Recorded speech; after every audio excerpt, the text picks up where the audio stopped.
Assalamualaikum warahmatullahi wabarakatuh. Perkenalkan, saya Agung Triyonugroho SPDI. Saya guru di MI Mendiro, Kecamatan Ungaran Timur, Kabupaten Semarang.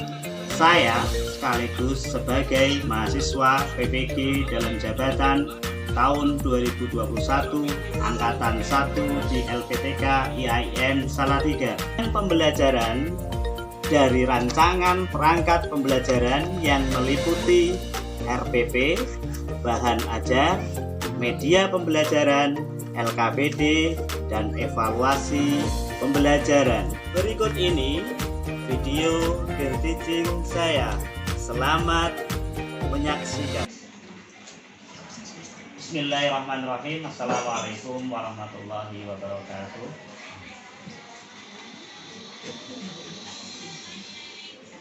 Bismillah, alhamdulillah, asyhadu an la ilaha illallah wa asyhadu anna Muhammadan abduhu wa rasuluh. Allahumma shalli ala sayyidina Muhammad wa ala ali sayyidina Muhammad. Apa kabar anak-anakku semua hari ini? Alhamdulillah, sehat semua ya anak-anakku semua ya? Sehat. Baik anak-anakku semua, sebelum pembelajaran kita mulai, Pak Guru akan melakukan presensi dulu dari 10 siswa yang hadir. Saya absen dulu ini anak-anak semua. Yang pertama Ananda Amil Amaluddin hadir ya. Ahmad Yasin hadir. Aflahul Hanifah hadir ya. Ahmad Takwin, Alim Rois, Akhirul Desyana, Anis Irnawati, Ahmad Khairun, Agus Suseno, dan Ananda Aziz Fahrudin hadir semua ya. Jadi alhamdulillah pada pagi hari ini kita akan melaksanakan pembelajaran zakat fitrah. Nah, untuk itu Pak Gung akan sampaikan tujuan pembelajaran pada pagi hari ini, yaitu nanti anak-anak setelah melaksanakan pengamatan, menanya, melakukan eksplorasi, asosiasi, dan mengkomunikasikan tentang zakat fitrah, peserta didik diharapkan mampu untuk menjelaskan, menjalankan ketentuan berzakat fitrah dan membiasakan zakat fitrah. Jadi anak-anak semua nanti setelah pembelajaran pagi hari ini tentang zakat fitrah, anak-anak semua diharapkan mampu menjelaskan, menjalankan ketentuan berzakat fitrah dan membiasakan zakat fitrah. Anak-anak semua mengingatkan kembali bahwa materi sebelum zakat fitrah adalah sholat fardu yang sudah kita sampaikan minggu kemarin. Nah, untuk itu Pak Agung hanya mengingatkan dan cek ulang saja, sholat fardu itu ada berapa anak-anak ya? 5, alhamdulillah dari 10 siswa kita masih ingat semua. Nah anak-anak semua, sebelum pembelajaran kita mulai, Pak Agung akan cek bersama sebelum pembelajaran kita mulai ini. Yang pertama buku atau modul fikih kelas 5 sudah disiapkan semua ya? Sudah ya, alhamdulillah. Buku tulisnya sudah siap? Sudah. Sama yang selanjutnya LKPD yang sudah Pak Agung kirimkan lewat WA sudah dicetak atau sudah dilihat? Sudah ya, alhamdulillah kalau sudah semua. Untuk itu, nah anak-anak semua coba kita melakukan pengamatan gambar. Nah ini ada kelihatan ya anak-anak semua ya gambarnya ya. Baik, alhamdulillah. Nah, ini menunjukkan pukul 6 kurang 12 menit waktu Indonesia Barat. Nah itu ada beberapa menu takjil. Nah anak-anakku semua, kira-kira apa dari gambar itu anak-anak sedang apa itu? Yang satu tidur, Pak. Yang satu tidur ya, betul. Menunggu apa itu? Menunggu makan, Pak. Menunggu makan ya. Terus yang gambar sebelahnya itu ada semangka, ada kurma, terus juga ada kolak dan menu yang lain. Kira-kira ini untuk apa toh? Buka puasa, Pak. Untuk Ramadan. berbuka. Biasanya Berbuka? Buka puasa, Pak. Puasa. Biasanya digunakan untuk buka, Pak. Puasa. Baik anak-anakku, untuk berbuka puasa. Buka puasa itu dilaksanakan berarti pada bulan apa ya? Bulan Ramadan, Pak. Ramadan. Umumnya, Pak. Ramadan. Pak, kemarin April. Baik. Nah, coba sekarang anak-anakku, kalau ini gambar apa ya? Takbiran. Orang sedang melaksanakan takbiran. Takbiran, Pak. Bedugan kalau anak-anak Cilacap bedugan. Nah, anak-anakku semua, ini berarti peristiwa ini atau takbiran atau bedugan dan sebagainya dilaksanakan kapan ini? Waktu malam hari raya, Pak. Malam hari raya 1 Syawal. Berarti malam hari raya ya anak-anakku semua ya. Baik. Nah, Ya, Pak. jadi coba sekarang kita amati lagi gambar yang ketiga. Nah, ini sedang apa ini kok di tengah lapangan ini? Sholat di lapangan, Pak. Sholat di Iya. lapangan, Pak. Sholat di lapangan. Kalau kita kaitkan dengan yang di atas tadi, gambar takbiran berarti sholat apa ini? Sholat duha kah? Sholat Id, Pak. Oh, sholat Id ya.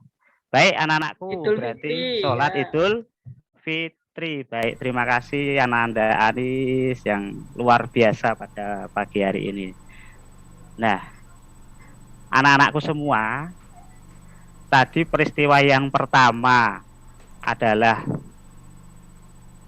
puasa di bulan Ramadan dengan diakhiri dengan buka puasa. Terus gambar yang selanjutnya adalah melaksanakan takbiran. Terus gambar yang ketiga kita melaksanakan sholat Idul Fitri. Nah, anak-anakku semua, dari 3 peristiwa ini, puasa bulan Ramadan selama 1 bulan penuh, terus malamnya melaksanakan takbiran, sunahnya, terus setelah takbiran paginya setelah sholat subuh melaksanakan sholat Idul Fitri lah. Kira-kira ada rangkaian peristiwa apa yang terlewatkan sebelum istilahnya sesudah puasa, terus malamnya takbiran juga dilaksanakan sholat Idul Fitri. Nah, ada rangkaian apa sebelum kegiatan sholat Idul Fitri anak-anakku? Biasanya bapak saya memberikan Pak, memberikan beras ke tetangga. Memberikan beras kepada tetangga. Nggih. Iya. Ada peristiwa apa lagi anak-anakku semua?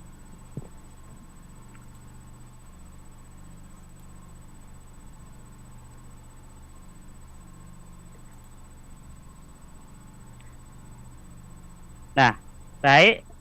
Tadi sudah anak-anakku sudah menyampaikan. Jadi sebelum sholat Idul Fitri, orang tua kita melaksanakan zakat fitrah berupa beras. Nah, pada pagi hari ini nanti ada beberapa pertanyaan yang perlu kita selesaikan bersama.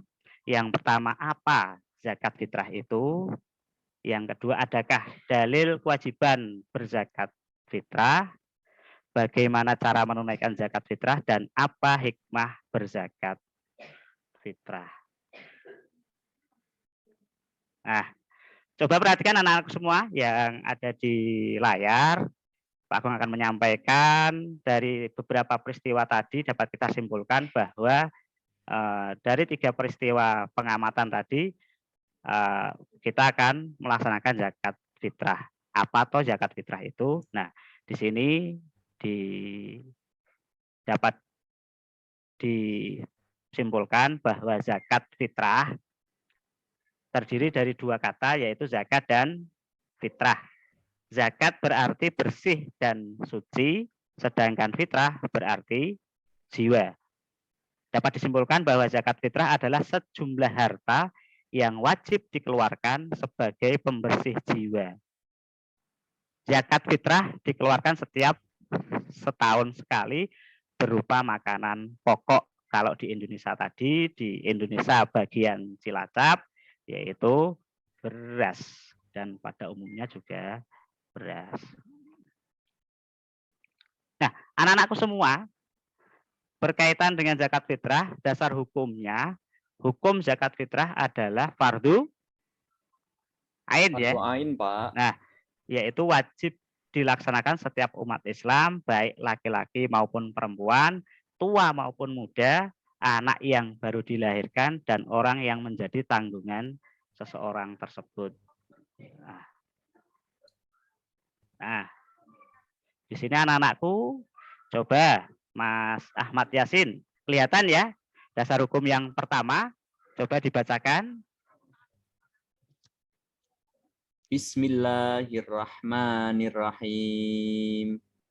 Wa aqimus sholata wa atuz zakah wa ma tuqaddimu li anfusikum min khairin tajiduhu indallah. Innallaha bima ta'maluna basir.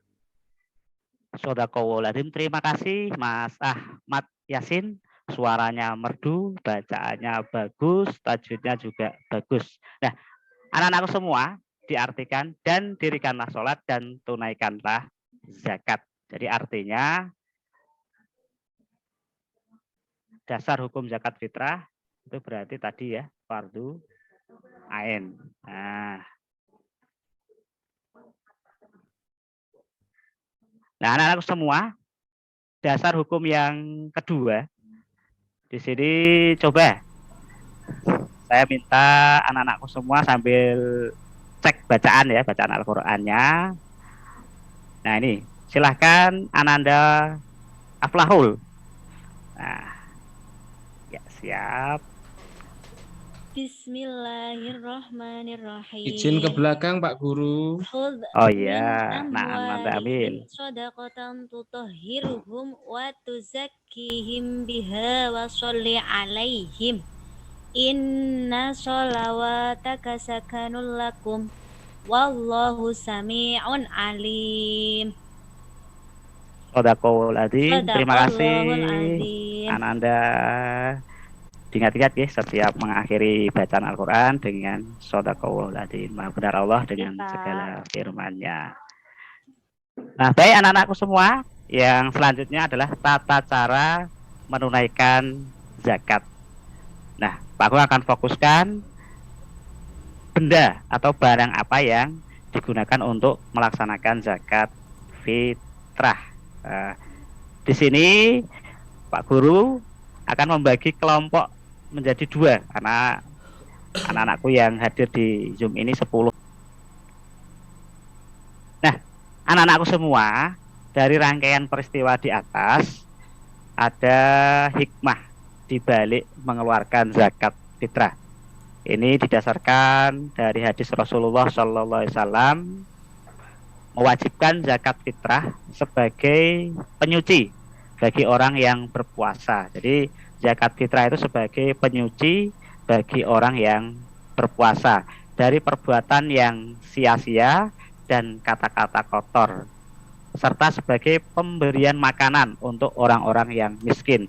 Ini hikmah yang kedua ini didasarkan pada kehidupan sosial. Jadi anak-anakku semua jangan bosan, jangan istilahnya sampai meninggalkan yang namanya zakat fitrah, karena di dalam tahun sekali. Nah, anak-anakku semua, untuk penguatan kita bahwa pentingnya zakat fitrah. Jadi para siswaku yang bijaksana, coba kalian buka kembali pelajaran fikih sebelumnya, sebelum pelaksanaan zakat fitrah. Di situ diselipkan akan menemukan akibat orang kaya yang enggan berzakat, yaitu dicontohkan di buku itu Sa'labah. Jadi ada bacaan sekelumit kisahnya agar kalian dapat mengambil pelajaran dari kisah tersebut. Untuk itu mari anak-anakku semua kita berdoa bersama. agar kita menjadi muslim yang gemar berzakat untuk membersihkan jiwa kita. Amin ya robbal alamin. Nah, untuk itu Pak Agung pesan sekali lagi untuk anak-anakku semua, jangan sampai meninggalkan zakat fitrah, apalagi istilahnya kita dikategorikan sebagai saudara dari Sa'labah.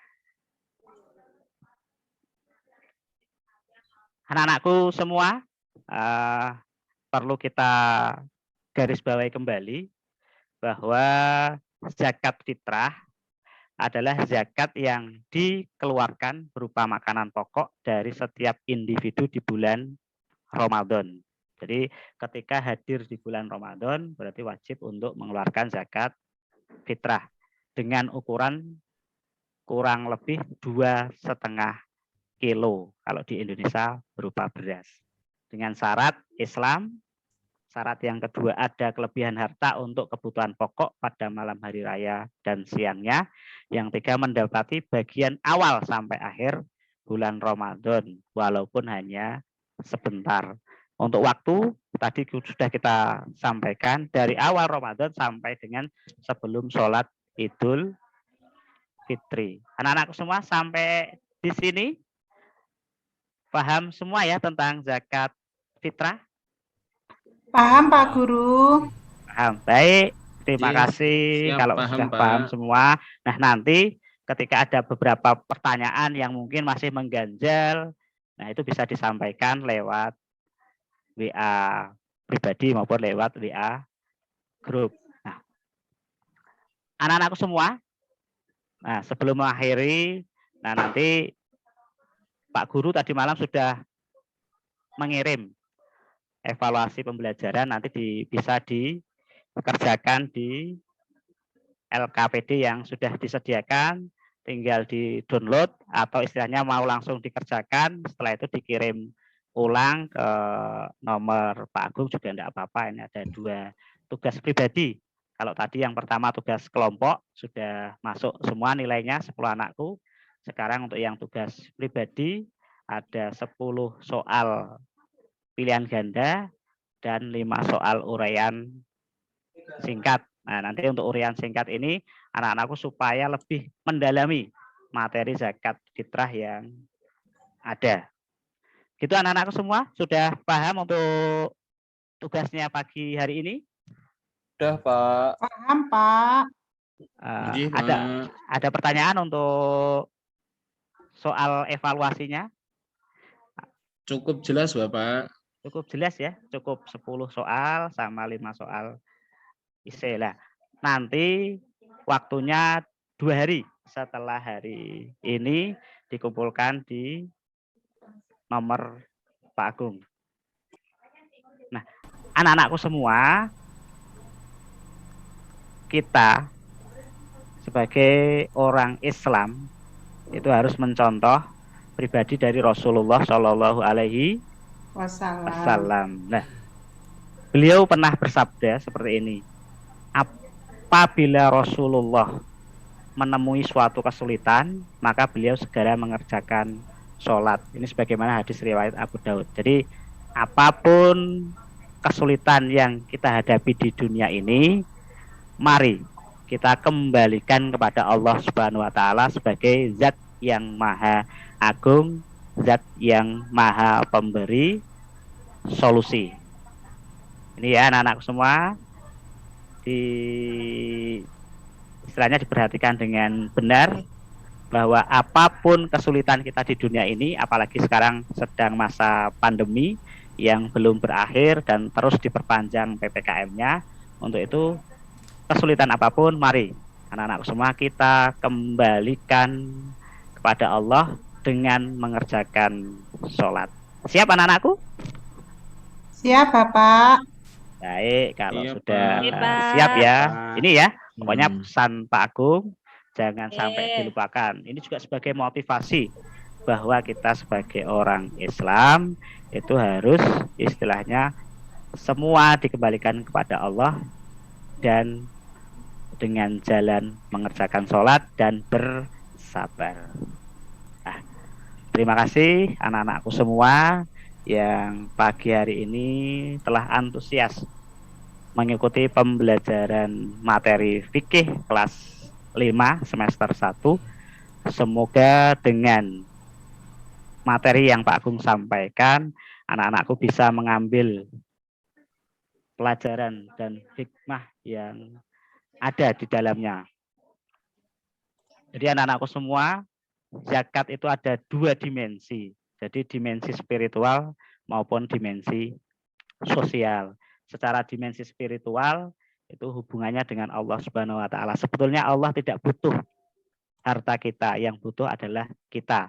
Harta zakat sebagai pembersih jiwa. Sedangkan dimensi sosial itu dengan berzakat fitrah kita akan menumbuhkan rasa cinta kita kepada orang yang membutuhkan, orang di sekitar kita. Demikian anak-anakku, kurang dan lebihnya mohon maaf. Untuk materi selanjutnya adalah penerapan zakat mal. Nah, untuk itu anak-anakku silahkan belajar dulu di rumah. Kita ketemu minggu depan. Mari anak-anakku semua, sebelum kita akhiri, kita tutup dengan bacaan hamdalah. Alhamdulillahirabbil alamin. Alamin. Terima kasih, kurang lebihnya mohon maaf. Kita akhiri. Assalamualaikum warahmatullahi wabarakatuh. Waalaikumsalam warahmatullahi wabarakatuh. warahmatullahi wabarakatuh. Wabarakatuh.